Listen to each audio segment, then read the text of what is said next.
sahabat sehat Bayu Karta. Kembali lagi dalam podcast Bayu Karta bersama saya Dr. Catherine.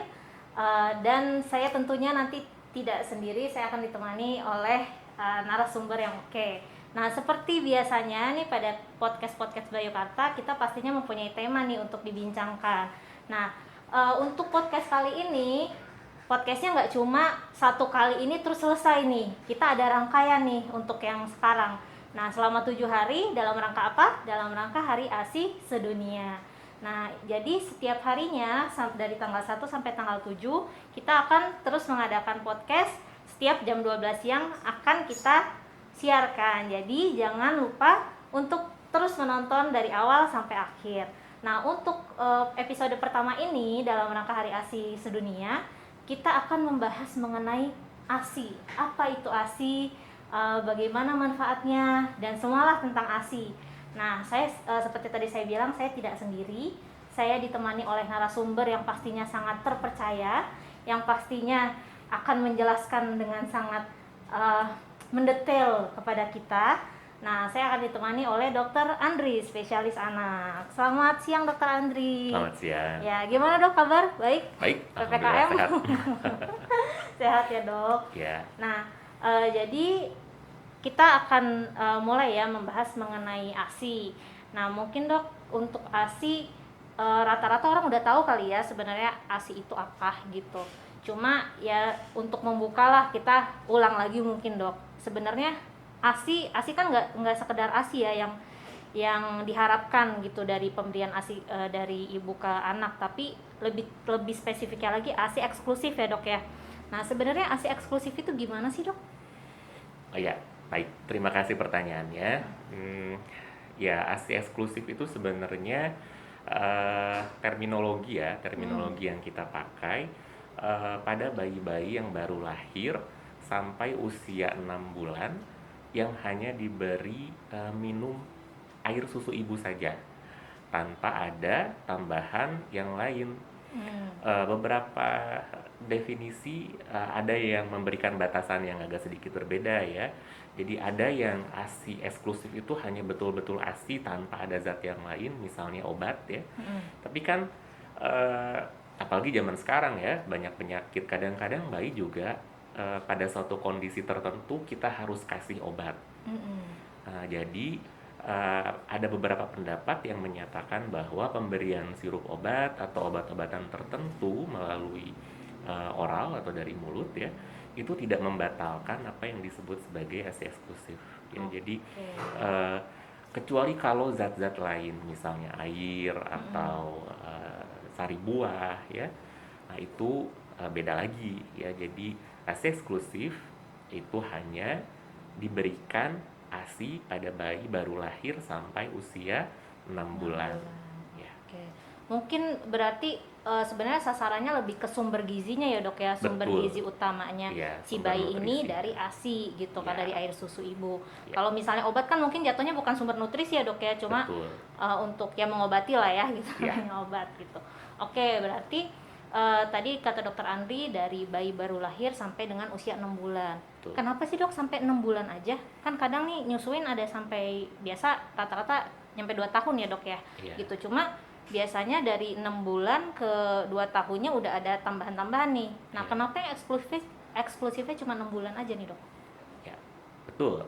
Karena pada bayi-bayi di bawah usia 6 bulan pasti ada keterbatasan ya, kemampuan dari motorik oralnya, kemudian kemampuan dari dia menyerap zat-zat nutrisinya, pasti ada perbedaan dengan bayi-bayi di atas usia 6 bulan ya. Pada bayi-bayi di bawah usia 6 bulan, pertumbuhan itu terjadi dengan sangat pesat sekali.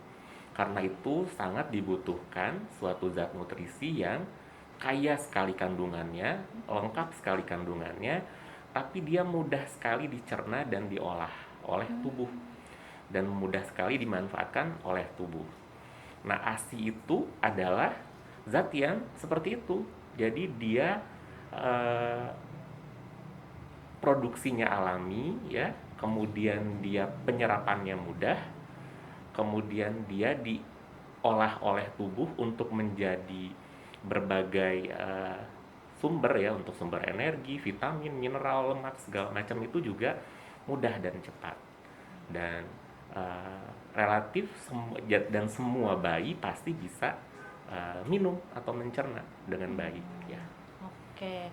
Untuk sumber ininya juga ya dok, apa pembangunan sel-selnya Ya, tubuhnya gitu ya dok ya. Jadi ya, memang ASI itu berarti yang paling memenuhi kriteria yang betul. dibutuhkan bayi ya dok ya, dari Ya, usia 0 sampai 6 bulan gitu. betul. Kalau misalnya ada kondisi-kondisi dok, si ibunya ini apalagi misalnya yang baru habis melahirkan ya dok ya, biasanya kan nggak langsung keluar nih si ASI-nya. Terus mungkin panik nih, aduh nggak keluar ASI gitu, gimana nih anak saya nanti nggak minum-minum, nggak dapat Ya. nutrisi. Terus ya minta boleh nggak nih dikasih susu formula, itu gimana sih dok? Ya, sebenarnya kita harus luruskan dulu ya. Jadi secara alami, secara natural, air susu ibu itu pasti akan dihasilkan oleh setiap ibu yang hamil dan mengandung. Ya, jadi produksi air susu ibu itu juga bukan tiba-tiba begitu bayi lahir langsung baru diproduksi, enggak.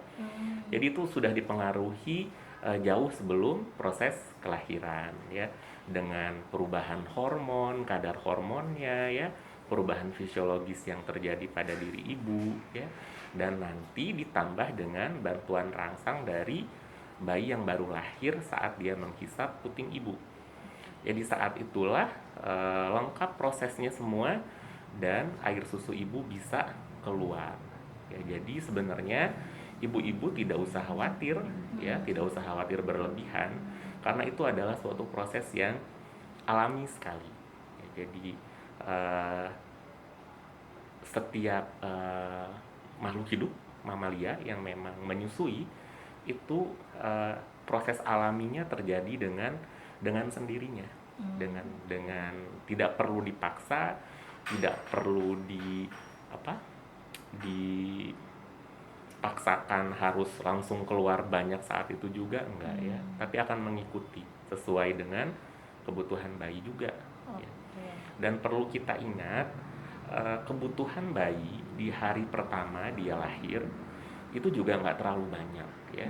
Jadi ibu-ibu kadang kan khawatirnya begini ya, takutnya ASINya belum cukup, takutnya ASINya kurang, takutnya bayinya masih lapar ya.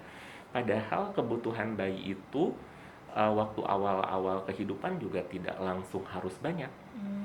Dan produksi ASI ibu di hari-hari pertama kelahiran bayinya juga akan menyesuaikan dengan kebutuhan bayi. Jadi secara sadar atau tidak sadar, jenis cairannya itu akan menyesuaikan ya. Seperti kita ketahui di hari-hari awal pertama itu yang keluar namanya kolostrum ya.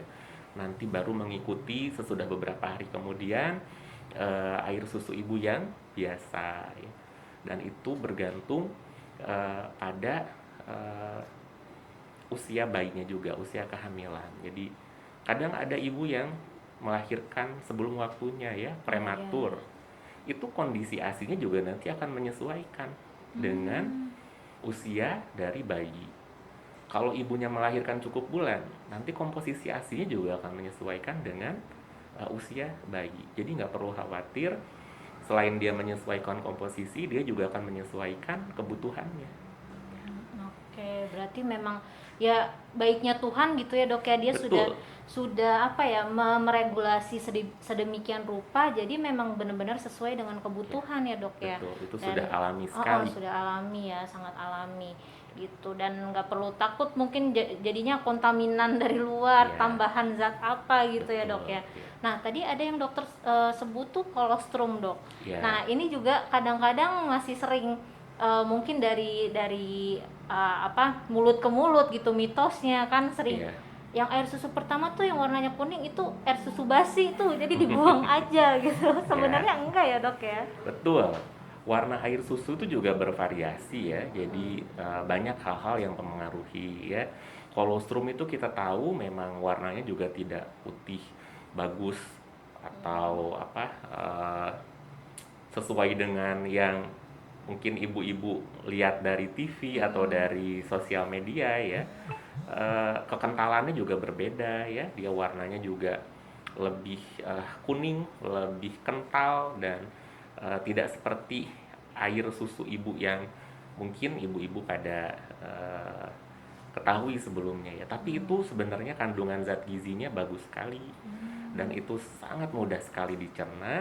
Kalau kita lihat buktinya itu sangat mudah dicerna adalah bayi-bayi yang baru lahir itu biasanya buang air besarnya lebih sering.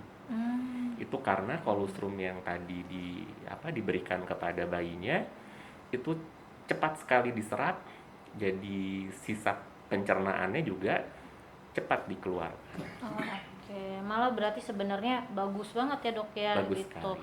Dan itu yang tadi dokter bilang kan pasti menyesuaikan ya dok dengan usia bayinya, kebutuhan bayinya. Nah kalau ini bayi baru lahir, dia yang paling pertama dikeluarkan berarti memang di hari pertama itu yang dibutuhkan ya dok. Betul. Ya. Malah sayang kalau dibuang, dapatnya dari mana nanti? Ya. Ya, oke dok. Nah terus kalau misalnya nih dok, yang tadi misalnya si ibunya ini ngerasa belum cukup nih si produksi ASINya, takut gitu Ya. kan. Apa sih dok yang bisa, sedangkan kan kalau misalnya takut sendiri itu nanti katanya juga mempengaruhi pengeluaran ASI ya dok ya. Ya. Apa sih sebenarnya yang bisa dilakukan gitu untuk mengatasi itu? Ya. Yang pertama sebenarnya harus percaya diri dulu ibunya. Ya, yakin kalau ASI yang dia produksi itu cukup. Yakin kalau ASI yang dia ibunya berikan ke bayinya itu adalah yang terbaik untuk bayinya ya. Karena dari perasaan PD itu dulu ya, ibunya juga akan tenang, hormon-hormonnya akan keluar dengan baik dan akan mempengaruhi produksi dari ASINya sendiri ya. Jadi yang pertama harus PD dulu ya. Terus yang kedua, ibu-ibu bisa lihat ya, kalau gampangnya gini, kita kalau habis makan kenyang itu kan pasti tenang ya, pasti ngantuk ya, pengen tidur ya. Bayi-bayi juga akan seperti itu ya. Bayi-bayi yang kebutuhan makanannya, nutrisinya terpenuhi dari ASI itu biasanya dia sesudah menyusui pengen tidur bayinya, kelihatan ngantuk, pengen tidur ya, nggak rewel lagi. Gampang ya, istirahatnya gitu. istirahatnya juga enak ya. Terus dari ibu-ibu sendiri juga bisa merasakan, mohon maaf, di payudaranya kerasa lebih ringan, kosong ya, karena yang tadinya penuh berisi dengan ASI udah mulai dikeluarkan, nanti diproduksi lagi seperti itu. Ya. Oke, iya. Oke dok, nah ini kan memang ASI ini sangat bagus ya dok ya, apalagi ya tadi eksklusif nih diberikan usia 0 baru lahir lah sampai 6 bulan. Tapi ada nggak sih dok kondisi-kondisi yang dimana memang ya mau nggak mau akhirnya ASI eksklusif ini tidak bisa diberikan gitu?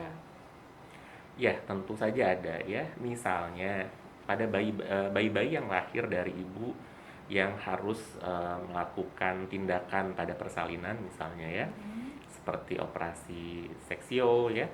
Walaupun itu tidak semuanya ya. Misalnya kondisi bayinya waktu lahir itu kurang bagus, refleks hisapnya kurang bagus, atau ada gangguan dari penyerapan ASINya sendiri ya. Misalnya bayinya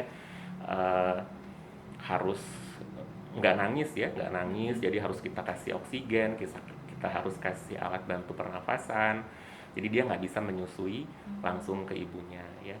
Tapi tetap kita bisa usahakan ASINya bisa dipompa misalnya ya, lalu kita berikan lewat selang minum ya, atau kita berikan lewat pipet. Sebenarnya nanti kalau itu bayinya dirawat, pasti kita akan usahakan supaya kebutuhan ASINya tetap terpenuhi ya. Jadi memang tidak semua kasus serta-merta bisa langsung dapat ASI dan ibunya bisa langsung mengasihi ya. Memang kadang ada kondisi-kondisi tertentu yang menghalangi. Tapi pada umumnya kalau kondisi ibunya baik, bayi-bayi yang lahir juga tidak ada penyulit apa-apa, itu tetap bisa ya, tetap bisa diberikan. Berarti mungkin ASINya bagusnya tetap diberikan walaupun tidak direct breastfeeding. Betul, ya dok ya, gitu. Ada metode-metode lain gitu, tapi tetap komponennya yang harusnya diberikan ASI gitu, yang paling baiknya ya dok ya. Oke dok, kalau misalnya tadi si bayinya sakit ya, itu berarti tetap bisa ya diberikan Bisa, ASI ya. bisa. Jadi sekaligus obatnya tetap masuk gitu, ASInya Iya, juga. betul. Tapi ada pengaturannya nggak sih dok? Kan kadang juga kalau misalnya orang dewasa ya, misalnya eh, sakit nih, diresepkan obat, dikasih obat, nanti kan bilangnya jangan dicampur sama susu ya gitu. Nah Iya. ini untuk pengaturan pemberian ASI dan obatnya gimana ya dok? Ya, biasanya kalau bayi-bayi baru lahir kan obat-obatnya juga kalau dirawat itu kebanyakan lewat infus ya, jadi itu Hmm. tidak berpengaruh. Tapi kalau misalnya bayi-bayi yang mungkin sudah lebih besar di rumah sakit harus butuh obat-obatan, itu tetap saja bisa diberikan. Tetap boleh kita kasih jeda waktu sedikit kalau memungkinkan, Hmm. tapi kalau nggak bisa ya sudah mau bagaimana lagi, tetap Hmm. aman-aman saja diberikan. Oke, tapi Ya, yang pasti berarti si ASI itu jangan jadi tertunda ya dok ya, betul. karena atau malah di stop sama sekali Oh ya, karena jangan. bilangnya apa, iya nih lagi pengobatan gitu, jadi sementara nggak minum ASI, jangan Ya. seperti itu ya dok ya. Nah dok, apa sih eh, kerugiannya atau resikonya lah kalau misalnya ternyata dalam 6 bulan pertama ini ada zat-zat lain yang diberikan selain ASI gitu. Kadang kan misalnya dari ya keluarga gitu kan, oh ini bagus nih dikasihin kerokan pisang aja atau apa Ya. gitu dok. Apa sih efeknya? Ya, efeknya tentu berhubungan sama kesiapan dari saluran cerna si bayi untuk menerima bentuk-bentuk makanan yang belum sesuai dengan usianya ya.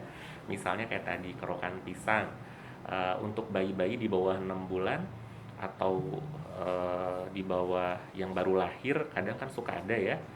Nah itu kan kemampuan si bayi untuk mencerna juga belum bagus ya, jadi itu bisa menjadi sangat berbahaya ya. Kalau pengalaman saya, beberapa kali saya menemukan kasus seperti itu ya, akhirnya perut bayinya kembung, jadi dia Hmm. nggak bisa BAB atau dia jadi muntah-muntah ya karena ada sumbatan di saluran cernanya, dan itu ujung-ujungnya membutuhkan tindakan operasi ya, Pembedahan ya dok ya. pembedahan. Jadi tetap kita hati-hati, kita hanya memberikan yang memang sesuai dengan kebutuhan si bayi ya. Hmm. Jadi dari ASI itu saja sebenarnya sudah kandungan vitamin, lemak, mineral, bahkan ada antibodi di dalam situ ya, Hmm. antibodi yang didapat dari ibunya, terus apa zat-zat yang bisa meningkatkan daya tahan tubuhnya,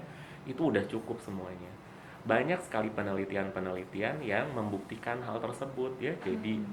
bayi-bayi yang mendapat ASI eksklusif, daya tahan tubuhnya lebih bagus ya. Dia juga akan lebih jarang terkena gangguan saluran cerna, dia akan lebih jarang terkena eh, alergi ya, alergi di Oh. kemudian hari ya. Bahkan saya juga waktu saya sekolah dulu, saya ada penelitian khusus tentang ASI. Jadi bayi-bayi yang mendapatkan ASI eksklusif dari ibunya itu memiliki kadar antibodi interleukin namanya ya, Hmm. mungkin di awam gampangnya itu antibodi aja lah ya, Hmm. itu jauh lebih tinggi dibandingkan dengan anak-anak bayi-bayi yang tidak mendapat ASI eksklusif. Hubungannya misalnya dengan yang sering kita lihat ya sehari-hari, pasca imunisasi misalnya. Hmm. Imunisasi DPT itu kan bikin panas ya. Hmm. Jadi dulu saya membandingkan antara bayi-bayi yang dapat ASI eksklusif dengan yang tidak, ternyata kejadian demam setelah imunisasinya itu jauh lebih sedikit pada bayi yang mendapat ASI eksklusif ya. Oke. Karena kandungan zat antibodinya yang memang lengkap di sana. Selain itu juga meningkatkan bonding ya, ikatan antara ibu dengan anaknya. Anaknya jadi lebih nyaman ya, dia nggak rewel karena dia tahu ibunya ada di situ ya. Oke, Ya, berarti ya memang, dan memang tidak dibutuh untuk saat itu usia 0 sampai 6 bulan ya, memang tidak dibutuhkan yang lain dulu ya dok ya betul gitu. Jadi jangan jangan juga takut, aduh takut gizinya kurang nih ya, gitu, tambahin deh dari yang lain gitu. Eh, ASI aja udah sangat cukup ya dok ya, sudah sangat udah cukup cukup, dan ya memang itu yang udah diprogram nih ya, sama sama Tuhan, dikasih gitu melalui ibunya ya untuk kebutuhan anaknya di usia ya, tersebut ya dok ya. betul Oke. ya. Tapi berarti kalau misalnya di atas usia 6 bulan itu baru bisa ini ya dok, udah mulai ada tambahan. Betul. Ya, jadi kita kenal dengan MPASI ya, makanan pendamping ASI. Kenapa di saat usia umur 6 bulan ke atas bayi-bayi itu mulai perlu ya? Pertama karena ASI tadi kan seperti yang waktu awal kita sebutkan ya, kandungannya itu akan mengikuti sesuai dengan usia bayinya ya. Saat udah mulai 6 bulan ke atas, komposisi ASI itu juga sudah mulai berubah. Ya, jadi tadi vitamin, lemak, mineral yang tinggi-tinggi sekali sejak awal dia mulai berkurang ya. Nah, dari situ kita butuh asupan tambahan. Dan saat itu juga bayi kita nilai sudah mampu untuk lebih baik dalam mencerna bahan-bahan makanan yang lebih padat atau lebih bertekstur. Oke, jadi pencernaannya juga udah lebih ready ya dok ya. Betul. Nah itu berarti pencernaannya itu dipersiapkannya selama ASI itu ya dok ya. Ya. Jadi pada saat ASI pencernaannya juga disempurnakan sehingga pada saat usia 6 bulan sudah lebih mampu untuk menerima zat-zat yang lainnya ya dok ya. Jenis sumber-sumber makanan yang lain. Cuma berarti kalau seperti itu kan tetap bertahap ya dok ya, dari mulai lunak gitu ya. Kan bayi juga kalau kita lihat udah mulai 6 bulan ke atas, aktivitasnya udah mulai ada ya. Dari yang dia cuman tiduran, gerak-gerak di kasur ya, ada yang udah mulai nanti usia 7-8 bulan mulai merangkak, 9 bulan mulai berdiri ya, terus berjalan. Itu kan juga butuh tambahan energi ya. Nah, dari situlah makanya kita juga butuh tambahan dari bahan-bahan makanan yang lain ya. Oke dok, wah kayaknya nih tentang ASI udah dikupas banget nih di sini ya. Kenapa sih, apa perlunya diberikan ASI, apa manfaatnya buat bayi, gimana kalau misalnya ternyata tidak ASI eksklusif ya. Dokter Andri sudah menjelaskan dengan, saya yakin udah sangat mengerti nih para sahabat sehat Bayu Karta semua. Nah tapi mungkin ada yang lainnya nih yang jadi pertanyaan, misalnya lebih aplikatifnya mungkin ya dok ya. Kalau misalnya ibunya bekerja gimana sih buat ngasih ASI eksklusif, itu kan nanti susah dan lain-lain gitu. Nah tenang, kalau misalnya seperti itu kita masih banyak nih rangkaiannya. Seperti yang tadi juga kan, kalau misalnya ASInya dirasa belum cukup terus ibunya malah jadi stres, ASInya sedikit keluar, nanti pasti ada cara-cara menyiasatinya ya dok ya. Nah ini kan kita ada 7 hari nih, ini baru hari pertama. Nah tenang aja, di hari selanjutnya sampai hari ke-7 pastinya banyak informasi-informasi yang kita sampaikan juga mengenai ASI. Nah yang lain-lainnya ya seperti tadi gitu, gimana cara menyingkapinya kalau misalnya ASInya mungkin keluarnya masih belum sesuai yang diharapkan ibu gitu. Terus juga kalau misalnya ibunya bekerja, bagaimana menyiasatinya supaya anaknya ini masih tetap bisa diberikan ASI gitu. Tenang aja, yang pasti sahabat sehat Bayu Karta tetap harus mantengin dari tanggal 1 sampai tanggal 7 jam 12 siang gitu di media sosial Bayu Karta. Nah Dokter Andri terima kasih untuk sharing-sharingnya mengenai ASI gitu. Ini pembuka yang sangat menurut saya udah mulai ini nih ibu-ibu terus yang mungkin lagi program ya dok ya, udah mulai mikirkan oke nih, berarti saya harus prepare yang terbaik nih untuk memberikan ke anak gitu. Dan jangan lupa juga kalau misalnya tadi mungkin ada yang belum jelas dan masih ada yang mau ditanyakan mungkin ke dokter Andri, atau misalnya sekarang sudah ada bayi gitu baru mulai menyusui, mengalami kesulitan, mungkin mau konsultasi, tenang, dokter Andri ada di Bayu Karta. Jadwalnya dokter Andri kapan dok? Setiap hari dari hari Senin sampai Jumat, mulai jam 4 sore sampai jam 7 malam selama PPKM ini ya. Sebenarnya sih kalau lagi nggak PPKM sampai jam 8 ya, karena PPKM. Oke, berarti sore nih ya dok ya, Senin sampai Jumat dari jam 4 sampai jam 7 selama PPKM. Dan hari Sabtu. Dan hari Sabtu jam 10 sampai jam 12. 10 sampai jam 12. Nanti mungkin juga setelah PPKM atau misalnya nanti ada perubahan-perubahan, nanti bisa dilihat juga di IG dan media sosialnya Bayu Karta, karena biasanya setiap hari itu kita akan ngepost jadwal-jadwal dokter, termasuk jadwalnya dokter Andri ya dok ya. Oke dokter, terima kasih banyak atas sharing ilmunya. Ini sangat jelas banget gitu, sangat membuka wawasan. Kapan-kapan jadi narasumber lagi ya dok ya. Siap.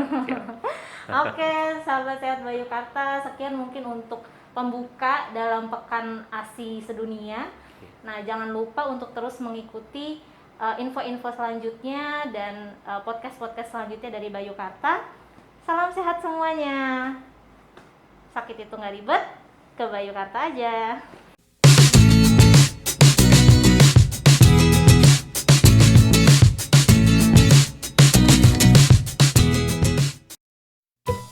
Terima kasih sahabat sehat Bayu Karta yang sudah menonton podcast ini dari awal hingga akhir. Nah, untuk teman-teman, kita masih punya kejutan nih.